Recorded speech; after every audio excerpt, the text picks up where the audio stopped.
About a year ago, I would have said that I can't believe Pantheon Rise of the Fallen was announced 8 years ago but still hasn't reached the state of being close to release. But after this past year of MMORPGs, I've never been more ready to just sit back and wait for something fresh, but more importantly a game that feels like it's worth playing over a long period of time. Pantheon to me has always been one of those titles seeking to bring back that old school feeling of the genre. It's a feeling that many have claimed over time to be dead and gone, but as I get older I'm starting to further understand the appeal of such a feeling, but also that the reason we don't get that old school experience anymore isn't just a game issue, but a people issue as well. Many in the gaming space no longer have the time or desire to spend hours in LFG chat finding our parties, trekking for 40 minutes through a dangerous forest to reach a dungeon entrance, or even spend an hour trying to figure out how they need to progress their next questline or farming enough to do so. And yet the experience sounds appealing all the same. Pantheon for a very long time has been the poster child for bringing back that experience, yet a question that many tend to ask when discussing it now is, will this game actually make it to release? Today I wanted to give a quick introduction and determine if the answer to that question is yes, but in reality, you never really know with these games in development, especially when they're crowdfunded. Pantheon is a massively multiplayer being developed by Visionary Realms on the Unity engine. This game has a big focus on the social aspects of MMOs, grouping up with other players to overcome challenge encounters, joining guilds, participating in raid content, the big stuff. This game was advertised as having a primarily PvE focus, although it has been said that we will probably get at least one PvP server on launch, and maybe other types with different rule sets like roleplay. Pantheon plans to feature 9 playable races, each with their own individual racial passives, and 12 different classes. As you can see, these 12 classes will be divided into 4 different archetypes: damage dealers, tanking, healing, and support. Paying homage to old school MMOs, the support archetype will feature gameplay centered around things like crowd control. If you're familiar with the way the Bard class worked in EverQuest, that would be the best example I can currently think of. These types of classes focus on supporting your teammates while keeping the enemy under your control. Pantheon is going to feature encounters that will need a good deal of strategy, so having people that can fill these types of roles will really boost your chances of surviving. Character progression is designed to be rewarding enough to make accomplishments feel more meaningful. One part of character development is obtaining spells and abilities. Many of the more powerful and exotic spells are acquired from NPCs found throughout the world. We are then able to gather what are known as mastery points, which can then be used to upgrade our abilities through something called the Living Codex. There are also forms of horizontal progress in Pantheon, such as crafting or gathering. Players can choose from 6 crafting professions: blacksmith, outfitter, woodworker, jewel crafter, provisioner, or alchemist. And for gathering, we have mining, woodcutting, harvesting, skinning, and fishing. Each gathering and crafting skill can be leveled up to gain access to more materials and recipes, but we can also gain specializations for each one. Crafting is designed to have a symbiotic relationship with adventuring. Both will need each other at certain times during your gameplay.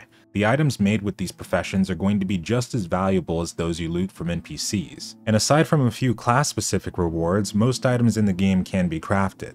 The game world of Pantheon is set in a seamless open landscape by the name of Terminus. This is a high fantasy world formed from the fragments of many different realms that were forced together by massive planar collision. By seamless open world, they mean that there are no instances, and the only time players may be presented with a loading screen is when teleporting across the world or entering certain dungeons. Pantheon will not have quote-unquote quest hubs or a mini-map, and instead aims to reward players for exploring organically. Now, Pantheon does feature verticality, which we'll go into in a moment, but while we're traveling across the world, players will encounter what's known as the perception system. For this one, I keep getting reminded of the MMO called Dungeons & Dragons Online. They had a similar system where we could search for hidden doors and treasure, and in this game we'll be able to do just that alongside taking it multiple steps further. In the world of Pantheon, we're going to encounter what are known as fractures, which are supernatural obstacles that players will have to contend with to navigate certain areas. Some examples include shifting walls, frenetic floors, absolute darkness, stuff like that. Pantheon will offer verticality like I briefly mentioned before. We're going to be able to climb almost any vertical terrain if our climbing skill is high enough. We're going to be experiencing around 6 extreme weather climates: frigid, scorching, toxic, anaerobic, pressure, and wind shear. On top of this, we've also seen a recent showcase of dynamic weather in their 1440p high-definition montage posted on March 17th, which also revealed a day-night cycle being in the game. In Pantheon, there will be a death penalty, and it's one they describe as an experience you'll most likely want to avoid. So far I haven't seen anything that goes into more detail than that, but judging from the experience this game is aiming to bring back, I would imagine we might find slight or maybe even moderate experience penalties when our characters actually die.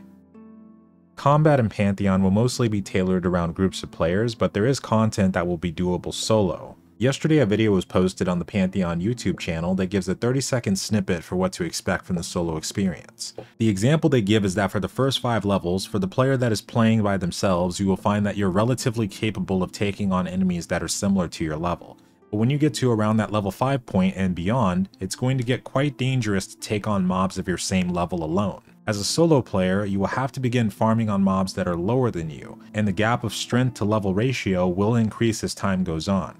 This type of experience is one that could very easily persuade players to group up to take down different bosses and maybe even regular mobs past a certain threshold. There will be dungeon content in Pantheon, but since everything will be based in the open world, these dungeons are going to be massive to support multiple groups of players.